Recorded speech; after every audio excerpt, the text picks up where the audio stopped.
So Ospreay comes out with a promo. He was, like I said, I'm not a fan of the way these guys dress. I guess, but for that, Sam, I guess he's an athlete, but I would, if you want to be the guy, I would dress the part. You know what I'm saying? Like, one of the reasons Cody Rhodes is super over is because he's very professional in his presentation. So Schiavone brought up Ospreay's match with Bryan Danielson at AEW. Oh, by the way, this was funny. They're really trying to sell Okada as like this great wrestler. Okay, because Matt says this is the best wrestler in the world. Okay, this is how lame the announcing is. Okay, Tony Schiavone. So they had a Pac. Pull your mic away a little, Konnan. Disco. Pull your mic. Yes, thank you. Pac gave a guy a move like he did the 450 flip thing springboard. 1-2. Okada made the save, and Tony Schiavone, in his mind, okay, I have to put over Okada.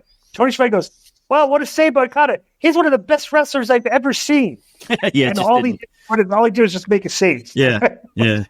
Whatever, right? Whatever, Tony. So he's talked about his match with Danielson. He recalled Danielson telling him to prove that he's the best wrestler in the world. Ospreay spoke about the Tiger Driver 9-1 move. Ospreay recalled Danielson asking if the move was worth it. Ospreay said he was covered in blood and won the match, so it was worth it. Ospreay said he respects Danielson. He spoke of restoring the feeling. Ospreay said the thing he's learned from Danielson is that he can have respect for the person who stands opposite him, but once he enters the ring, it's his life or his opponent's. He doesn't plan on taking his dying breath. Ospreay said his match with Danielson is about finding out who is the best wrestler in the world. Ospreay said he is on another level. What do you think about the verbiage here? Well, you asked me yesterday if the guy you asked me yesterday if he cut a good interview, and I told you yes, and here it is. My only problem is his accent is so thick, sometimes I don't understand what he's saying. But the fact that he used the word bruv instead of bro is super over with the fans. Okay. I will say and like I said, if you take into the totality the show from the beginning, so far I've liked every segment. Okay. I'm not the verbiage here. It's just nothing for me because dude, he's he's talking about doing the Tiger Driver 9-1 move where he drops the guy and says, this to me is like, it's an interview for the dirt sheet fans that like remember the moves that he did in matches with these guys and stuff. At the end, they're going to rate the stars in the match. I'm not like, to me, there's not a personal issues here. Neither guy has insulted the other guy. They're showing massive respect for each other, and they're out to prove who the best wrestler is. And I'm like, all right, whatever.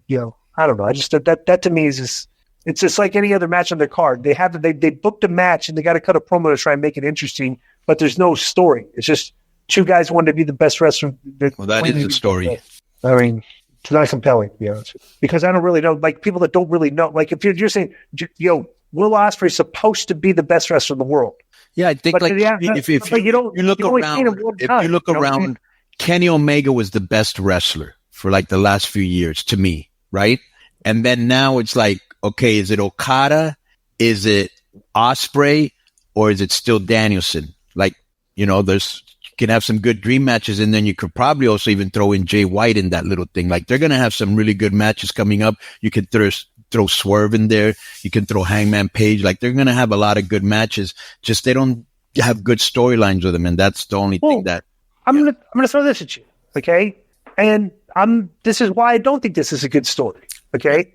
Because, what's his name is not really... Okay, the Blackpool Combat Club is a little bit heelish right now, right? Dude, you like, Ospreay needs to be... But here's the thing.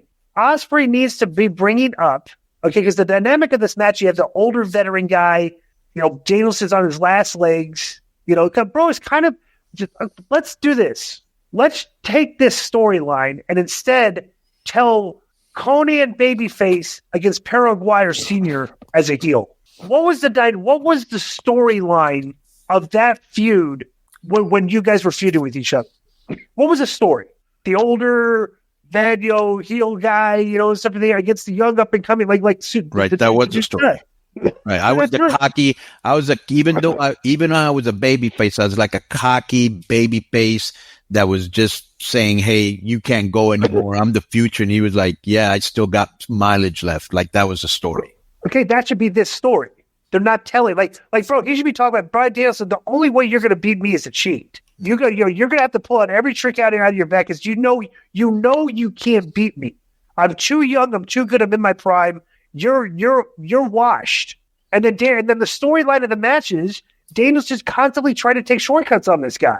And maybe like you look like he cheated him and he could, something, but they're not telling that story. They're just talking about like they're two equal guys trying to be the best wrestler in the world. That's my point here. I could get into either storyline. They're both good to me. All right.